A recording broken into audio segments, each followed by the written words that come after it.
Praise the Lord. Isang mapagpalang araw po sa lahat. Palakpakan po natin ang Panginoon. Ayan. At sa oras na ito, nais po muna nating i-welcome yung ating mga first-timer visitors. Mayroon po ba tayong mga first-timer visitors? Pwede po ba makita ang inyong mga kamay? Yun, marami. Salamat kapatid. God bless you. Doon po sa taas, mayroon po ba tayong mga visitors? Yun. Salamat po mga kapatid. And welcome dito po sa Church of God, Dasmariñas. Sana po hindi ito yung una at huli nating pagdalaw sa lugar na ito. And sige po, i-welcome na rin po natin yung bawat isa. Kamayan po natin at pagpalain natin sa pangalan ng Panginoon. God bless you, kapatid. Are you excited to receive the Word of God today? Wow, palakpakan pa nga natin ang Panginoon. Praise the Lord. Kayo po ba ay nakapanood na ng isang bodybuilding competition? Isang bodybuilding competition, palakihan ng katawan, pagandahan ng katawan, palakihan ng katawan. Sa isang competition, tinanong po nung host yung isang contestant.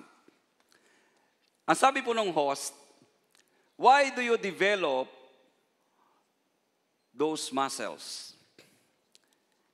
And the contestant stepped forward, humakbang paharap yung isang contestant, and flex his muscles.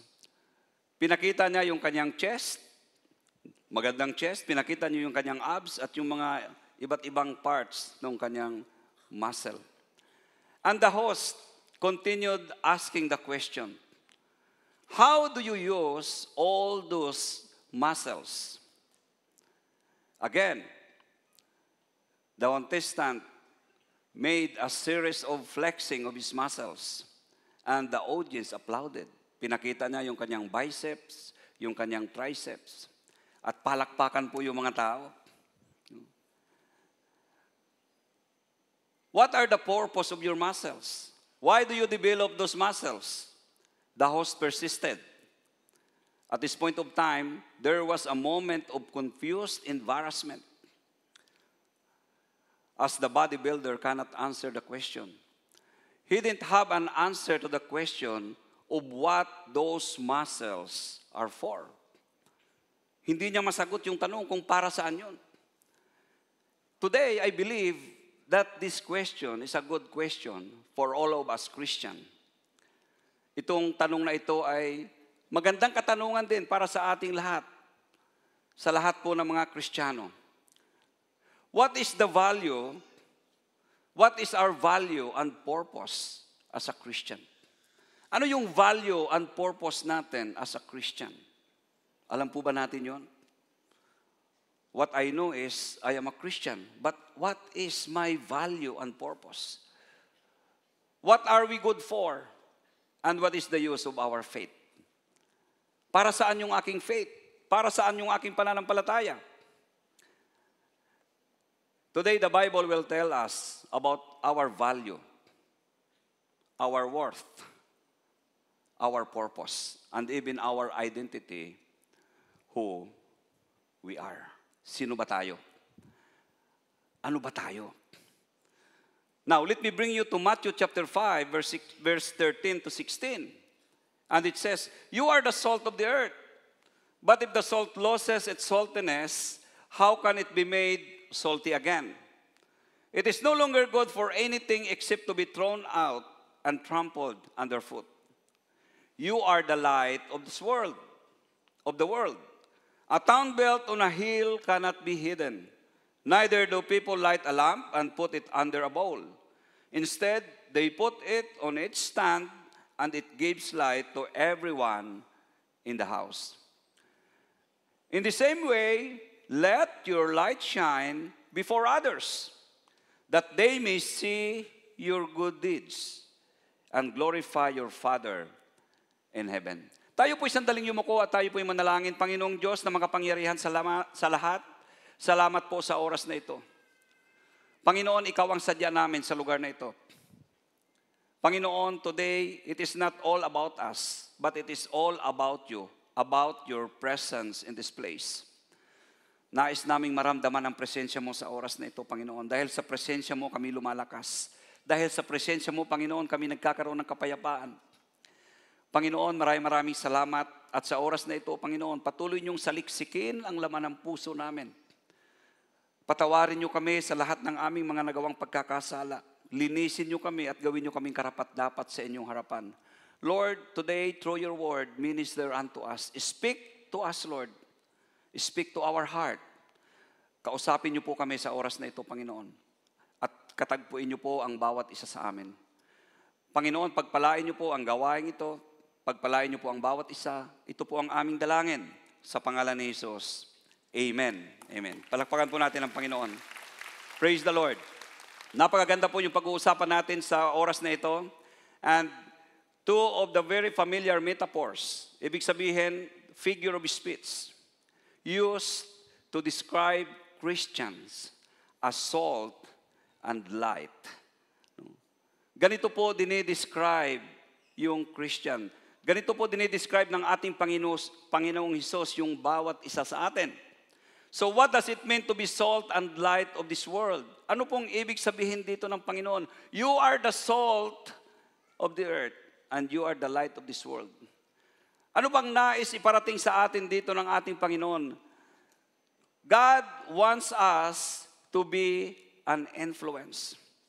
Say it with me, influence. Mahina, influence. Yun, no? Be an influence. Are you a good influence? Mahina. Walang sagot. Ngayon, dadalawahin ko yung tanong. Baka hindi doon yung sagot nyo. Are you a good influence or are you a bad influence? Are you a good influence or are you a bad influence? A good influence, unite. A bad influence, divide.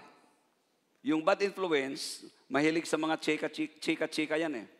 Di ba? Naggumagawa ng issue, nagdi-divide. A bad influence, divide. A good influence, lead.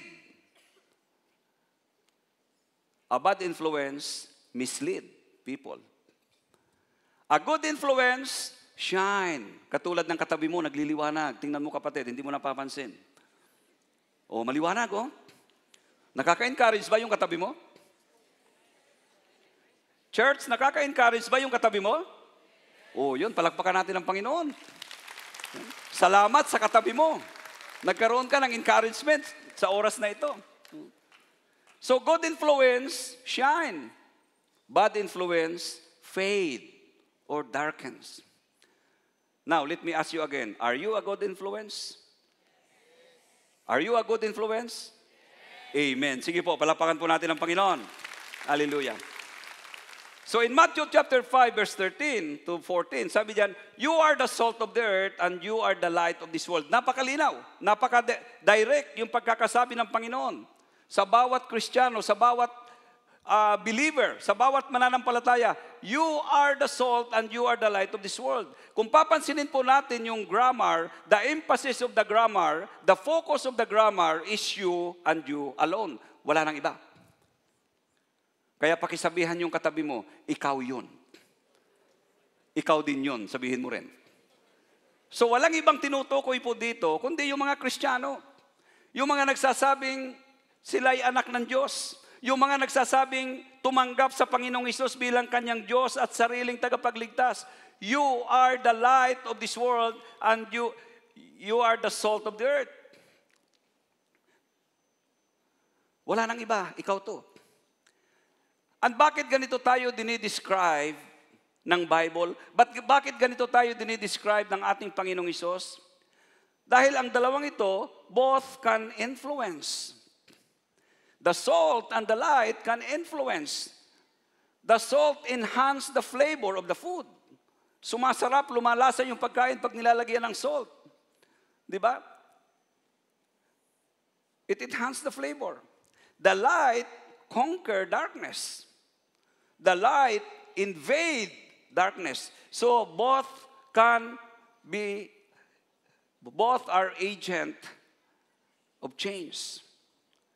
Parehas ang dalawang ito na nagdadala ng pagbabago. Parehas po ang dalawang ito na nagdadala ng influence.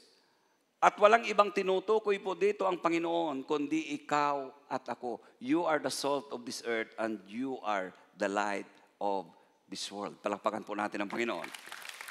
Hallelujah. Now, let us talk about the salt. During the ancient time, salt is one of the most important or valuable substance na ginagamit. And they said that even Roman soldiers receive their salary in salt. Di ba? Yung kanilang bayad sa kanilang pagtatrabaho ay asin. Ganun pala yun nung unang panahon. Ganun pala ka-importante yung asin. Kapatid, papayag ka ba na ang sweldo mo ngayon ay asin? Di ba? Nung unang panahon, ang kanilang tinatanggap na salary ay asin. That's why salary came from the word salarium. Ano pong ibig sabihin ng salarium? Latin word yan, salarium. It means salt money. Kaya pag ang Roman soldiers po ay hindi nagpe-perform na maganda, pagkapos po yung performance ng mga Roman soldiers during those days, dito po nabuo yung expression na that man is not worth of salt. Ibig sabihin, yung kanyang trabaho talaga walang kwenta. Kahit asin, hindi siya karapat-dapat na pasahurin. That man is not worth of salt. Now, what are the uses of salt? Gaano ba ka-importante itong salt nung unang panahon? Salt, yung salt po, ito po ay nagiging preserving agent. Salt, preserve. Wala pong refrigerator nung unang panahon, wala pong freezers, wala pong chillers. And the manner of preservation of food ay walang iba kundi ang salt. Yun ang salt. So bakit sinasabi na tayo ang salt of the earth? Because the earth is decaying, the world is decaying, the world is rotting. Nabubulok. Yung values ng mundong ito, ng sanlibutan ito ay nabubulok. Unti-unting nabubulok. And it is our job as a Christian to preserve the values of this world. It is our job as a Christian to preserve holiness. It is our job as a Christian to preserve righteousness. You are the salt of the earth. Tayo po yun. And what else? Salt is used to enhance flavor. We are salt seasoning that bring God's flavor to this world. You are a salt seasoning. Yung buhay mo bilang isang Kristiyano, kapatid, ay may purpose. Yung buhay mo bilang Kristiyano, you are a salt seasoning. Ikaw ang nagbibigay, nagdadala ng pag-asa doon sa mga taong nawawala ng pag-asa. Ang buhay po natin ay nagdadala ng encouragement doon sa mga tao na masyado nang discouraged sa kanilang buhay. Ikaw ang nagpapalakas. Kaya napakahalaga po yung ating mga testimony sa buhay. Pwede po bang makita ang mga kamay ng may mga testimony sa buhay? Wow! Lahat po tayo. May kwento tayo sa buhay natin. May testimony tayo kung paano tayo binago ni Lord. May kwento tayo kung paano natin nasumpungan ng liwanag. May kwento tayo kung paano nagbago yung buhay natin. At yung kwento mo na yan, napaka-importante, kapatid. Panatilihin po natin na intact yung kwento natin na yan. Dahil ang kaaway ay hindi po tumitigil 24 hours a day, 7 days a week. The devil is working double time to bring you down. Tinanggap na po ng kaaway na ikaw ay pag-aari na ng ating Panginoong Jesucristo. Tinanggap na ni Satan na nasa kay Kristo ka na. Pero si Satan po ay hindi tumitigil. Huwag ka masyadong magpakampante. Si Satan po ay hindi tumitigil at siya'y gumagawa ng paraan. At malinaw po yung kanyang mission, malinaw po yung kanyang objective in John 10:10, to steal, to destroy, and to kill. Yan yung kanyang mission order. And that mission order stays 24 hours a day, 7 days a week. Hindi po nagbabago yung objective ni Satan sa buhay natin to bring us down. And you know, if Satan succeed, pag nag-succeed po si Satan na sirain yung ating testimony, magiging useless po yung buhay natin bilang isang Kristiyano. Nagiging inefficient tayo at ineffective yung ating buhay. Kasi wala nang maniniwala sa buhay mo eh. Kahit magsalita ka ng magsalita, wala nang maniniwala. Kaya sabi po rito, you are the salt of the earth. But if the salt loses its saltiness, how can it be made salty again? It is no longer good for anything except to be thrown out and trampled underfoot. If the salt loses its saltiness, if you lost your testimony, paano pa maniniwala ang tao?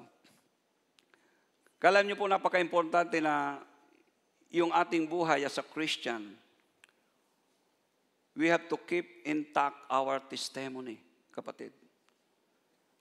Inoobserbahan po tayo ng kapaligiran at ng sanlibutan. Kung totoo nga tayong mga anak ng Diyos. If you are a married person, kung ikaw ay may asawa, and you are a Christian, and you engage in extramarital relationship, and the person whom you engage is a non-believer, is a non-Christian, kapatid, you deprive that person of salvation. Inalisan mo yung tao na yon na makakilala kay Lord. Na supposed to be ikaw ang magpapakilala sa Kanya sa ating Panginoon.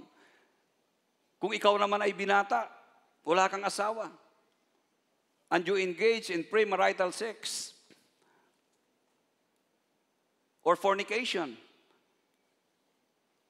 and the person whom you engage is also an unbeliever, kapatid, mga kabataan na Kristiyano, you deprive that person to be saved. So you are the salt seasoning that will bring God's flavor to this earth. If we lost our saltiness, how can they taste godliness? Paano pa nila matitikman yung kabutihan ng Diyos? So keep intact your testimony. You are the salt of the earth. And another uses of salt, healing. Healing. During the ancient time, or even today, yung salt is used as an antiseptic. Nagpapagaling. Kaya yung salt water, pag naligo ka, pag ikaw ay may sugat, madaling gumagaling. So ganito tayo dinidescribe ni Lord, you are the salt of the earth. You are a healing agent. Kapatid, ikaw at ako, we are an agent of reconciliation. Na pag mayroong hindi nagkakaintindihan, hindi tayo yung nagdadagdag sa problema. Pag mayroong hindi nagkakaintindihan, hindi tayo yung mas lalong nagpapalala ng apoy para magkagalit. We are the healing agent. We are an agent of reconciliation. Yun yung trabaho natin. Every Christian is an agent of peace. That's why we are called the salt of the earth. And we are the light of this world. And what is the purpose of light? The light is the source of illumination. The purpose of light is to illuminate. Kung ikaw ang liwanag, ikaw ang magdadala ng liwanag sa isang madilim na kapaligiran. Huwag kang magtaka kung bakit nag-iisa ka na Kristiyano dyan sa lugar na yan. Huwag kang magtataka kung bakit nag-iisa kang Kristiyano sa iyong trabaho. Dahil nilagay ka dyan ng Panginoon upang ang trabaho mo yan, ang lugar ng trabaho mo kung nasaan yan, ay mayroong liwanag at ikaw yun, walang iba. Amen? So you are the light of this world. The light dispels darkness. Sa isang madilim na lugar, pag mayroong liwanag, sinosuppress, ini-eliminate niya yung darkness. The light reveals hidden things. Light warns. Nagbibigay ito ng warning, nagbibigay ito ng guidance. Tingnan po natin yung lighthouse. Di ba yung lighthouse? Nilagay dyan para magkaroon ng warning, magkaroon ng guidance para yung mga sailor ay hindi po bumangga sa pangpang. At kung papansinin natin, yung lighthouse, kahit inuulan, kahit binabagyo, mga kapatid, nananatili yung kanyang liwanag, nananatili yung kanyang ilaw. Alam nyo kaya, sinasabi ni Lord that you are the light of this world, nais ni Lord na kahit ikaw ay ulanin ng mga problema, kahit ikaw ay bagyuhin ng mga pagsubok sa buhay, trials after trials, nais ng Diyos na ikaw ay manatiling nakatayo at patuloy na nagliliwanag. Amen? Palapakan po natin ang Panginoon. So you are the light of this world. And the light guides. Because the world is in darkness. The world is in darkness. That's why there is anxiety. Mayroong depression. The world is stumbled. Because they don't know the way, they don't know the truth, and they don't know the life. At sino ang nakakaalam sa way, the truth, and the life? Walang ibang nakakaalam yan kundi ikaw at ako. Alam natin yun. Kasi sabi po ng Panginoon, I am the way, the truth, and the life. We knew it. Pero paano po malalaman ng mga tao yung way, truth, and life kung hindi natin sila dadalhin doon? They will not know the way. They will not know the truth. They will not know the life unless we lead these people to Jesus Christ. Amen. Palapakan po natin ang Panginoon minsan pa. So be the light of this world, be an influence, and, make an impact. Make an impact. Kailangan may impact yung buhay natin. Sabi po ng isang missionary, si Dr. E. Stanley Jones, the number one problem of church is irrelevance. The number one problem of church is irrelevance. Nawawalang saysay yung church. Why? Because there are a lot of Christians, marami pong Kristiyano that neglect their responsibility to be the salt and light of this world. Marami pong mga Kristiyano na hindi tinatayuan yung righteousness. Marami pong Kristiyano ang nagko-compromise. Marami pong Kristiyano ang umaayon sa mali. At totoo po yun, malakas ang agos ng mundong ito. Malakas ang agos ng sanlibutan ito. Malakas ang agos ng ang current ng kasalanan. At kailangan po dito ang mga Kristiyano ay marunong tumayo, matatag na tumatayo sa katwiran, matatag na tumatayo sa kabanalan upang hindi matangay. But there are a lot of Christians that compromise their faith. That's why ang church ay nagiging irrelevant. Ang sabi po dito, when we are salt and light, the world listen to us. Kung sa buhay mo nakikita na ikaw ay ilaw, na ikaw ay liwanag, yung lakad mo araw-araw ay nakikita na isa kang tunay na anak ng Diyos, the world listen to us. The world pay attention to us. Pero kung hindi, iismiran ka lang. Pagtatawanan ka lang. Kahit ang dami mong sinasabi. Kahit ang dami mong alam sa Bible. ay yung sinasabi mo naman tungkol sa Bible ay hindi naman nakikita sa araw-araw na ginagawa mo. They will not listen to us. They will ignore us. Kaya ano pong sabi? You are the salt. Ano pong ibig sabihin yan? Salt relates to our character. And the light relates to our conduct, to our attitude, to our behavior.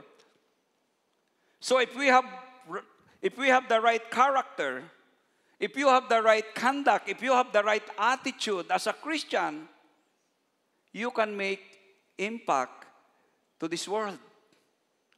We can make impact. And what does it mean by the earth? What does it mean by the world? Na kailangan magkaroon tayo ng impact. It means our sphere of influence. Yung kaya mong abutin, yung nasa palibot mo. Yan yung sphere of influence mo. Diyan ka dapat magkaroon ng impact. At makita nila na talagang iba ka. Really, you are a Christian. At sino po ito? By birth, you have your family. Nasa loob pa lang ng family, makita ka that you are a Christian. Na yung kasipagan mo ay nakikita na sa loob ng pamilya. Na sa pamilya, sa loob ng pamilya, yung mga kapatid mo, yung mga kamag-anak mo, yung mga magulang mo, nakikita yung pagbabago sa buhay mo, sila ang magtitestify ng totoong pagbabago na nangyayari sa buhay mo. Dahil sila ang kasama mo araw-araw. We have to make impact. Sino po yun? Yung ating mga kaibigan. Alam ba ng kaibigan mo that you are a Christian? O hanggang ngayon, nagko-compromise ka pa rin, at pag niyaya ka ng kaibigan mo, doon sa inuman, ay hindi ka makatanggi.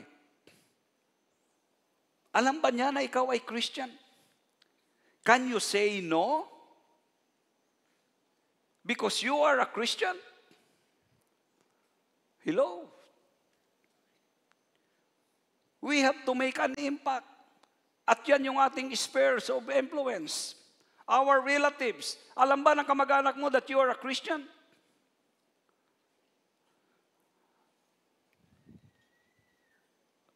Our workplace, our community. Alam ba ng kapitbahay natin that you are a Christian? Sila yung sphere of influence natin that we have to make impact. Or kung ikaw ay nasa government, are you a Christian? Pag ikaw ay nasa posisyon ng gobyerno, tinatayuan mo ba yung pagiging Kristiyano? Sinasabi mo ba na no to corruption, no to lagay?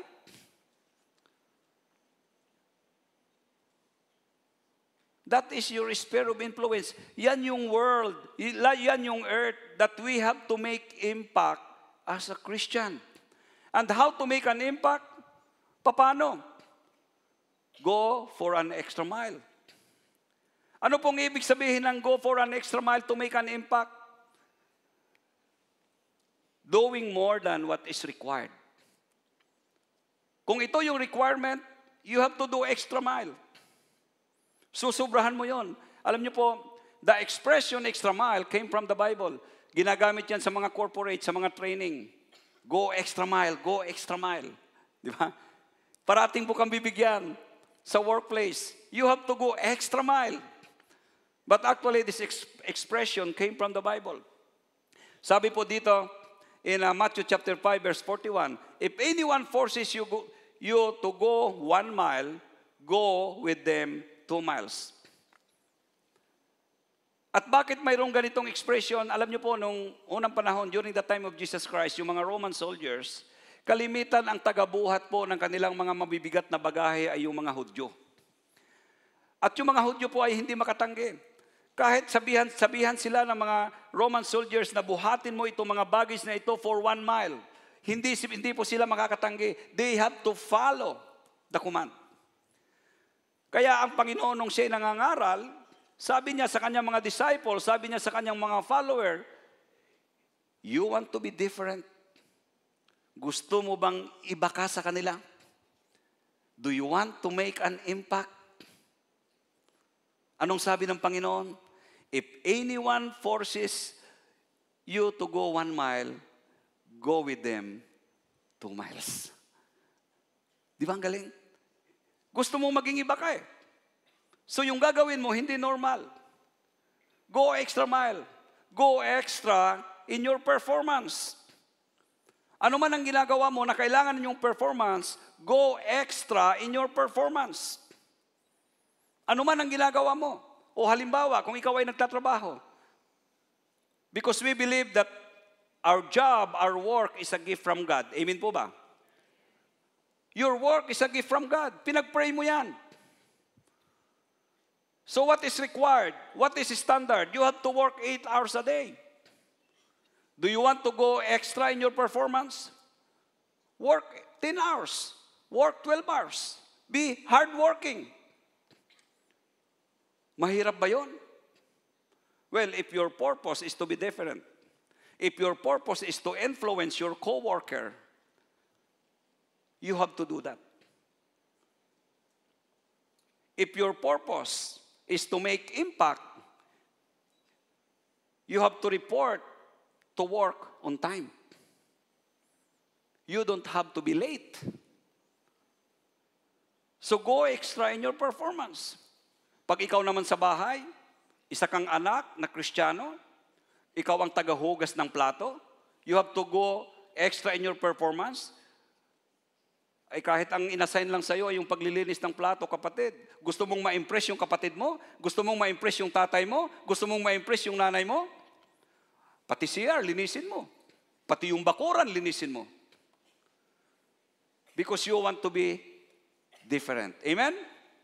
Palapakan po natin ang Panginoon minsan pa. So go extra in your performance. Sabi nga po dito, our good work, our performance will give us the platform to connect people to church and to God. Wow. Dahil namamangha sila sa performance mo, namamangha sila sa kasipagan mo, abay napapatanong sila, ba't ka ganyan? Kasi Christian gano. Ba't kailan? Hindi ka na nalilate. Hindi, regalo ni Lord yung trabaho ko eh. Ba't kailan? Hindi ka nag-a-absent. Mapapansin yun. Di ba? Mapapansin yun. Kaya naman pag ikaw ay nag-invite, ay sama na ako sa iyo. Ganda ng ginagawa mo sa work. Kahit tapos na ang oras mo, tinutulungan mo ako without asking overtime. Why? Because you want to be different. You want to go extra in your performance. Kaya pag tinanong naman, sino ba yung perfect attendance awardee natin ngayong buwan na to? Sino ba yung model employee natin awardee ngayong buwan na to? Ay sino pa? Ayun, yung Kristiyano. Hindi naman nagbabago yan. Kristiyano naman parati yan. Dapat ganun. Hindi yung pagpasok natin sa opisina, malayo pa tayo, nagrereklamo tayo. Alam mo, kapatid, pinipersecute ako sa office talaga. Bakit? Pinagkakaisahan nila ako. Kapatid, hindi persecution yun. Kaya kanila pinag-uusapan, kaya kanila pinagkakaisahan, ikaw na Kristiyano, parati kang late. Parati kang absent. Hindi ka pa nagpapaalam. How can you make impact? Go extra in your performance. If you want to be different, go extra in your performance. Make an impact. Amen? Palakpakan po natin ang Lord. Hallelujah. Kung okay pa kayo, marami pa tayong kwento. Marami pa tayong matututunan. So go extra in your attitude. Go extra in your attitude. You want to be different? Go extra in your attitude. And what is the standard? What is the requirement? Ipapakita ko muna sa inyo, ano yung standard? Ano ba yung standard bilang Kristiyano? Ano ba dapat yung attitude natin? Now, let me bring you to Mark chapter 12, verse 30 to 31. Love the Lord your God with all your heart, with all your strength, with all your soul, with all your mind, and with all your strength. This is standard. That I have to love the Lord with everything in me. I have to love the Lord with all my strength, with all my resources. I will love the Lord even with my pocket. Because everything belongs to Him. That is the standard. That is what requires. And what else? Love your neighbor as yourself. Yan yung standard. Now, let me ask you. Do you want to go extra in your attitude? Pwede po makita ang mga kamay. Do you want to go extra in your attitude? Wow, ang dami. Praise the Lord. Palakpakan po natin ang Panginoon. Alam niyo po, pag hindi natin kayang mahalin yung ating kapitbahay, pag hindi natin kayang mahalin yung ating Panginoong Diyos, hindi natin magawa yung extra attitude. Now, let me show you. You want extra? This is the extra. But those who are willing to listen, I say, love your enemies. Do good to those who hate you. Bless those who curse you, and pray for those who hurt you. You cannot go extra in your attitude if you cannot love God and love your neighbors. Hindi pwede yung basta katwiran lang natin, kapatid, na tayo'y nagagalit, tayo'y naiinis. Ano ba naman yan? Hindi ko nga rin maintindihan yung sarili ko eh. Basta pag nakita ko yung pagmumukha ng aking kapitbahay, umiinit na kaagad ang ulo ko, hindi naman ako inaano. Mayroong ganong attitude eh. Eh, paano po mamamahalin yung kaaway mo? Eh, yung kapitbahay mo nga, hindi kaaway, hindi mo naman kayang mahalin. Christian, be different. Make an impact. If you want to go extra in your attitude, love your enemies. Do good to those who hate you. Bless those who curse you. Pray for those who hurt you. Why? Because if you love only those who love you, why should you get credit for that? Even sinners love those who love them. Parehas lang. The sinners love those who love them. Christian, love those who love them. Then you go extra on that. And you will make an impact. At sabi po rito, in the same way, let your light shine before others. Let your light shine before others. Ibig sabihin, be a visible Christian, that they may see your good deeds and glorify your Father in heaven. Light is something to be seen in you. And salt is something to be tasted or savored. So be an influence, make an impact, and how to do that? How can be an influence? How can make an impact? I have to be intentional. I have to be intentional. I have to be intentional in sharing my story. Be intentional in sharing your story. Kapatid, I believe that the Lord has built an arsenal of powerful testimony in your life. Ako po'y naniniwala that each of us, we have our own Jesus story in our life.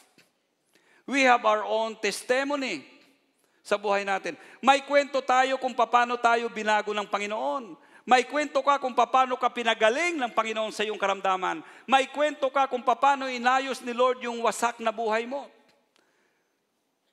Share your story. Share your testimony. You have a very powerful testimony. A testimony that can transform lives. Yung kwento ng buhay mo ay kayang magbago ng buhay ng ibang tao na nasa kadiliman, kapatid. Share it. Huwag mong itago yan. Kaya ka binigyan ng ganong kwento ng buhay ng ating Panginoon para yung kwento mo ay magbigay ng inspiration doon sa iba. Para yung kwento mo ay magbigay ng kalakasan, magbigay ng pag-asa doon sa mga taong nawawalan ng pag-asa. Amen? Palakpakan po natin ang Panginoon. So be intentional in sharing your story. You are the light of the world. A town built on a hill cannot be hidden. Neither do people light a lamp and put it under a bowl. Instead, they put it on a stand and it gives light to everyone in the house. So we are a city on the hill. You are a city on the hill. Nakitang-kita, kung ikaw ay nagliliwanag, if you are a city on the hill, kitang-kita yung buhay mo na nagliliwanag. Kitang-kita na yung buhay mo ay nakaka-influence. Na huwag tayong matakot na ibahagi yung ating kwento ng buhay mo. You cannot argue in your story. That is your story. That is your testimony. You cannot, no one can question your testimony. Kwento ng buhay mo ng pagbabago yan. Yeah, sabi po rito in 2 Timothy chapter 1 verse 7, for God has not given us the spirit of fear and timidity, but of power, love, and self-discipline. Hallelujah. Palakpakan po natin minsan pa ang Panginoon. Hindi yan ang binigay sa atin ni Lord. Ang binigay sa atin ni Lord, yung courage, yung boldness to share our testimony. And be intentional in sharing the gospel. Kapatid, tanungin kita, when was the last time that you shared the gospel to your friend? When was the last time that you shared Jesus Christ to others? Kailan?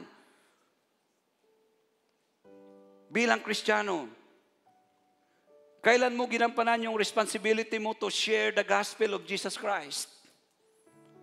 Kailan yun? Be intentional in sharing the gospel. Alam niyo po, mayroon po akong nais ikwento sa inyo. At nais ko pong ipakilala sa inyo si Chef Bert Francisco. Siya po isang executive chef. Naging executive chef po siya ng mga 5-star hotel here and abroad. At ang taong ito ay kilala po sa hospitality industry. Haligi po siya ng industriya sa hospitality.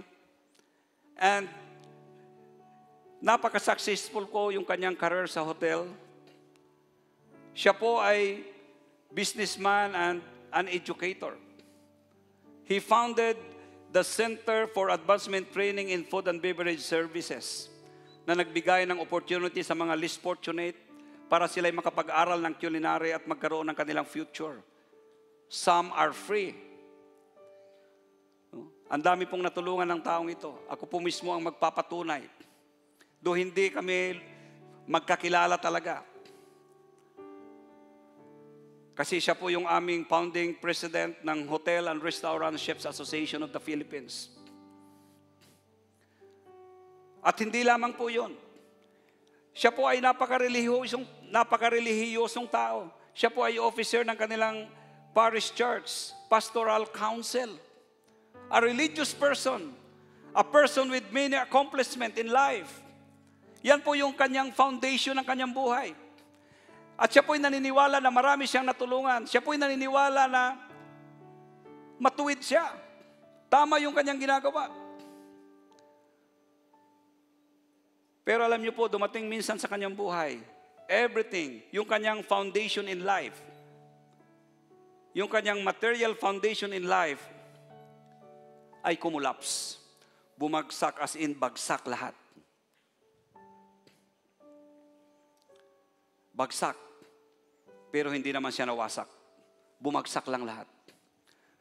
At dahil sa nangyari sa kanya, bankrupt lahat, everything, yung kanyang connection na wala, nagkasakit, na-stroke, no? Tinalikuran ng maraming tao.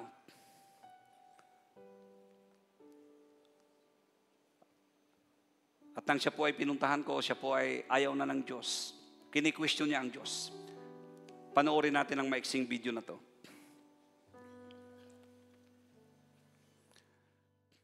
Magandang araw po sa inyong lahat. Narito po ako para isalaysay ko rin sa inyo ang aking karanasan kung paano ko natagpuan ang ating Panginoon. Nagkaroon ng pagkakataon na marating ko ang mga pinapangarap ko sa buhay at punong-puno ako ng pag-asa. Ngunit dumating sa panahon na nasa lowest point na ng buhay ko, nawala ang lahat ng tinatamasa akong kasaganaan, nawala ang aking mga tauhan, tinalikuran ako ng lahat, at doon dumating ang point na tinatanong ko sa Panginoon, bakit mo ako pinabayaan? Di ko malaman kung paano nangyari sapagkat Hindi namin usapan, ngunit dumating ang kasagutan ng Panginoon. Bigla na lamang dumating ang dati kong tauhan, si Chef Ador Baron, at kasama niya si Chef Elmer Padilla. Inanyayahan nila ako sumama sa isang service. At pagsapit namin sa loob ng santuaryo, narinig ko ang isang pastor. Walang iba, Pastor Anthony Velasco. Sinasabi niya, kapatid, kung ikaw may inaakala mong ikaw ngayon ay nag-iisa at iniwang ka na ng lahat mong mga kaibigan, kakilala, kamag-anakan, at ngayon ay ikaw ay nariyan at walang dumadamay sa iyo, nagkakamali ka sapagkat kailanman hindi ka iniwan ng ating Panginoong Hesukristo. At sa pagkakataong yun, nagising ang diwa ko. Kaya nagdesisyon ako, nag-enroll ako sa CLDP 1 at doon ako naging born again hanggang sa tapos ko CLDP 2 at CLDP 3. At dito ko tunay na nadama ang biyaya ng Panginoon. Katulad ko, 75 taon na ngayon, ngunit natutuwa ako sapagkat hindi pa huli ang lahat para maibahagi ko ang nalalabi kong buhay na kaloob ng ating Panginoon. At nais kong sa bawat sandali habang ako'y may buhay, ay aking paninindigan na ang Panginoong Hesukristo ang siya kong buhay at daan tungo sa buhay na walang hanggan. Lapakan po natin ang Panginoon. Can I invite everyone to stand? And why I am sharing this? Alam niyo po, ako po'y naniniwala that there are a lot of people like Chef Bert out there. Maaring kaibigan mo, maaring kamag-anak mo, katrabaho mo, na naghihintay na lang, na i-invite mo, naghihintay na lang na sharean mo ng gospel. Church, you have to be intentional in sharing the gospel. Hindi nila masusumpungan ang ilaw, hindi nila masusumpungan ang way and truth unless we lead them to Jesus Christ. And if you have someone in your mind right now, kung mayroon kang naiisip sa oras na ito na pangalan, na kailangan mong share ng gospel, kapatid, would you like to bring him before the Lord in prayer? Yung tao na yan na naiisip mo na gusto mong share ng gospel, after this or maybe next week, gusto mo bang dalhin siya sa harapan ng Panginoon sa pamamagitan ng panalangin? Then let us pray. Panginoong Hesus, Panginoong Jesus, maraming salamat. maraming salamat. At sa oras na ito, Lord, At sa oras na ito, Lord, tinataas ko sa iyo tinataas ko sa iyo ang aking mga mahal sa buhay, aking mga mahal sa buhay, ang aking mga kaibigan, aking mga kaibigan, at ang mga pangalan at ang mga pangalan na nilagay mo sa aking puso. na nilagay mo sa aking puso. Nanawa, Lord, Na nawa, Lord, loobin mo sila loobin mo sila na makakilala sa iyo. na makakilala sa iyo. Saan man sila naroon sa oras na ito, Saan man sila naroon sa oras Panginoon, na ito. abutin niyo po sila. Panginoon, abutin mo po sila. Palambutin niyo po ang puso nila Palambutin niyo po ang puso nila na sa pagdalaw ko na sa pagdalaw ko at pagbabahagi ng salita mo, Panginoon, bahagi ng salita mo, pinalambot na nila ang puso nila. Pinalambot mo na ang puso nila pinalambot mo na ang puso nila at tatanggapin ka nila. at tatanggapin ka nila. Panginoon, Panginoon, bigyan mo ako ng lakas. bigyan mo ako ng Bigyan mo ako ng tapang bigyan mo ako ng na maibahagi ang iyong salita. na maibahagi ang iyong Salamat po, Panginoon. salamat po, Ito po ang aking dalangin Panginoon, ang aking dalangin sa pangalan ni sa Jesus. pangalan ni Jesus. Amen.